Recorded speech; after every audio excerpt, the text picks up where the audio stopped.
bâtards. Il est 23h. Et on n'a encore pas couché, on va se faire disputer par le moment. Et en plus on a une bouteille d'orangina, check. On est trop des bâtards.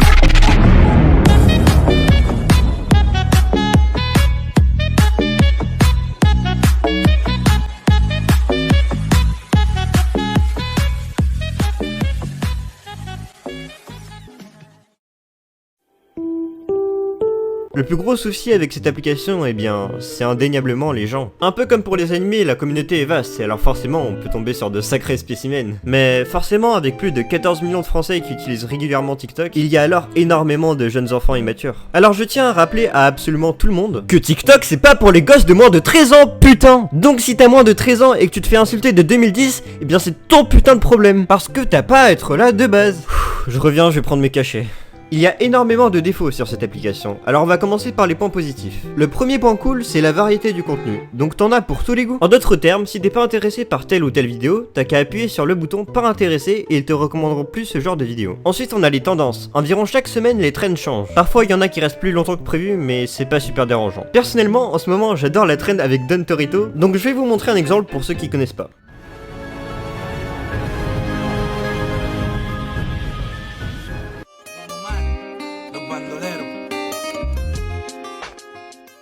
Du coup les gens ont commencé à faire des mèmes avec lui où il intervient quand n'importe qui dit le mot famille, en référence à la saga de Fast and Furious, et ensuite c'est tellement parti en couille que les gens ont repris le concept. Ils l'ont appliqué à par exemple Q, qui dit tout le temps Squeezie, et donc à la place de Torito qui survient quand quelqu'un parle de la famille, c'est Q qui survient quand il entend qu'on parle de Squeezie. Donc voici un exemple de la reprise de ce concept.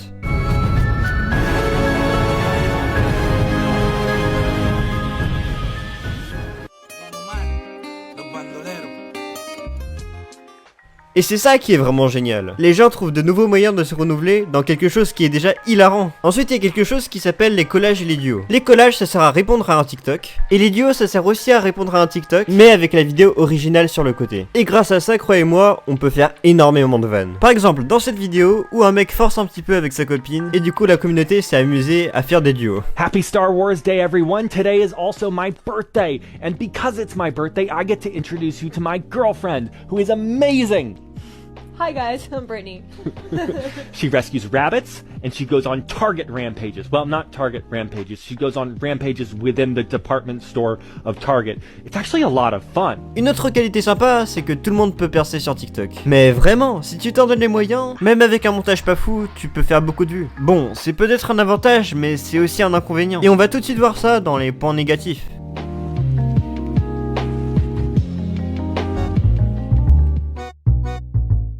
Déjà, c'est un truc de malade, le nombre de personnes avec une putain de déficience mentale. D'un côté, on a des enfants qui se croient en dépression et qui s'affichent littéralement avec des monsters. On est trop des bâtards. Fermez-la, putain! Et d'ailleurs, pourquoi cette putain d'obsession pour la Monster? Mais c'est tellement sucré cette merde! Vous savez quoi? Buvez plutôt de l'eau. Grâce à l'eau, ça sera fini les soirées entre bacs à dépressifs. Buvez de l'eau et fini le diabétisme. Vous aurez plus jamais un cul aussi gros que celui de Q.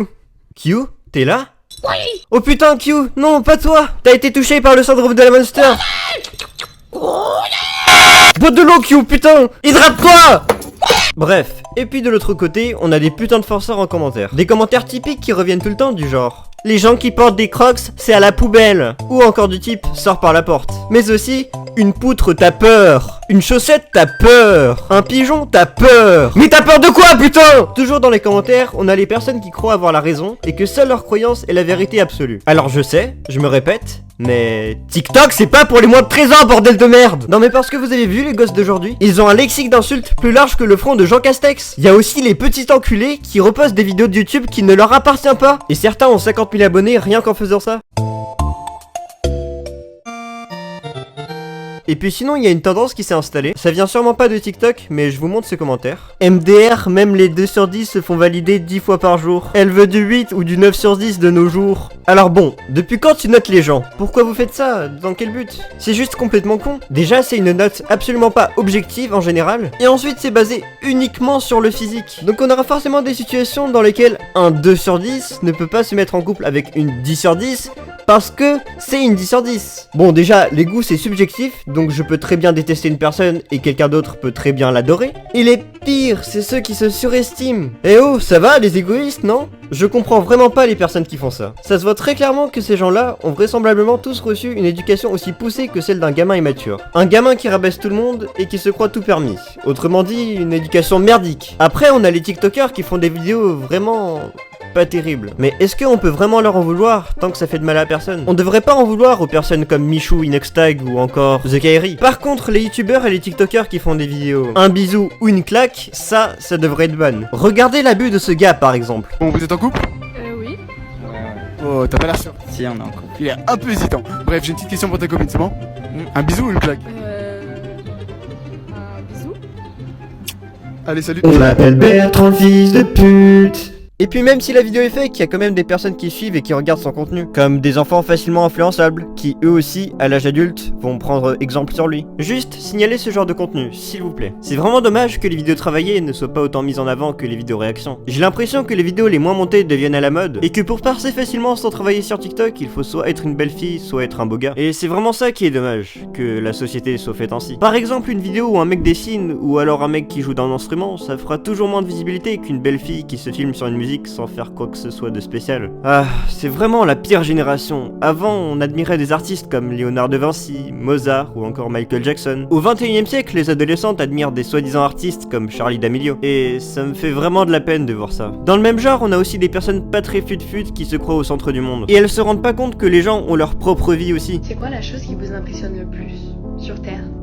Moi, c'est le fait qu'on a tous une vie et que toutes les personnes autour de nous, c'est pas juste des acteurs secondaires de notre propre vie. En mode, moi, je suis l'actrice principale. On est vraiment arrivé à un stade où il y a des personnes qui croient qu'il y a que leur vie. Mon dieu, mais ça craint tellement. Le problème avec cette application, comme je l'ai déjà dit, c'est les gens. Il y a énormément de concepts cool et il y en a beaucoup qui naissent au fil du temps. Mais la communauté gâche tout cet avant-goût de TikTok. Et on aura alors tendance à croire que c'est une application pour débiles attardés, ce qui m'étonne même plus. Les gens sont tellement fermés d'esprit, j'ai passé des heures à discuter dans l'espace commentaire. Mon dieu, j'en ai vu des cons, mais là... Même le gouvernement, il est pas aussi talentueux. Le souci, j'ai l'impression, c'est que dès que tu donnes ton avis et que quelqu'un de toxique n'est pas d'accord avec toi, cette personne va alors tout faire pour chercher des raisons de pourquoi tu as tort et de pourquoi elle a raison, que ce soit en termes de goût ou d'opinion sur un sujet précis. Je pense que si tout le monde était ouvert d'esprit et que si tout le monde ne voyait pas le mal partout, alors on serait tous plus calmes et respectueux envers les autres. Mais ça, c'est quelque chose qui est malheureusement impossible. Parfois on croise de sacrés connards ou de sacrées connasses, mais c'est comme ça, il y en aura toujours. Faudrait juste faire sortir les plus jeunes démunis de cette application. Restreindre les réseaux sociaux aux personnes un minimum immatures. Mais ça évidemment, c'est absolument impossible à mettre en place, et en plus ce serait pas rentable pour TikTok.